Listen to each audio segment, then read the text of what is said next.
බනි මොකෑ මේ දවස්වල වෙන්නේ ඉතින්? නෑ බං ඔය නිකන් ඉන්නවා බං. උඹලා නිදානයක් ගොඩ ගත්ත කියලා ආරංචියක් ආවා. කවුද ඔක කිව්වේ කියන්නකෝ? උඹලට එකේ වැඩක් නෑනේ අපිට ආරංචි ආවනේ. නිදානේ හරපු තැන පෙන්නහන්ක පොඩ්ඩක්. මාත් ඔයගේ වැඩවලට ආසයි බං. හා එනකෝ. හැබැයි කාටවත් කියන්න එපා මං හාරපු තැන හැබැයි ඈ. මේ දැන් ඕකෙන් කීයක් විතර හම්බුණාද? සල්ලිද? ඔව්. සල්ලි නම් හම්බුණා ලක්ෂ 5ක් විතර හම්බුණා. ඕකේ තව මොනවද තිබ්බේ? තව තිබ්බා. මං ගිහිල්ලා බෙන්නනම් එන්නකෝ යන්කෝ අපි. හැබැයි මං ඔයාලට වල නම් පෙන්නන්නේ නැහැ. ගත්ත දේවල් ටික ඕනනම් පෙන්නනම් එන්නකෝ යන්කෝ. ඉතින් අතන ගහමුළු තමයි හංගලා තියෙන්නේ. එන්න ඉතින් අපි නිදානේ බලමු. අයි බං මේ කැලේ හැංගුවේ? නෑ කාට හරි පෙවුනොත් ඉතින් එතකොට මගේ නිදාන ඉවරයිනේ.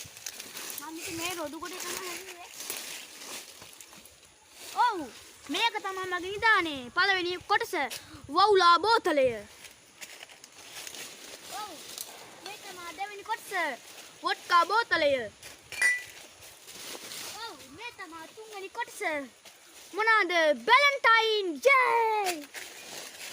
ඔව් මේක තමයි වටිනාම බෝතලය ඕල්ඩ් අරක්කු රක්කු. කොහොමද වගේ ලක්ෂ ගාණක් වටින උතුම්ම නිදානේ. උඹේ ලක්ෂ ගාණක් වටින නිදානේ මේකද බං?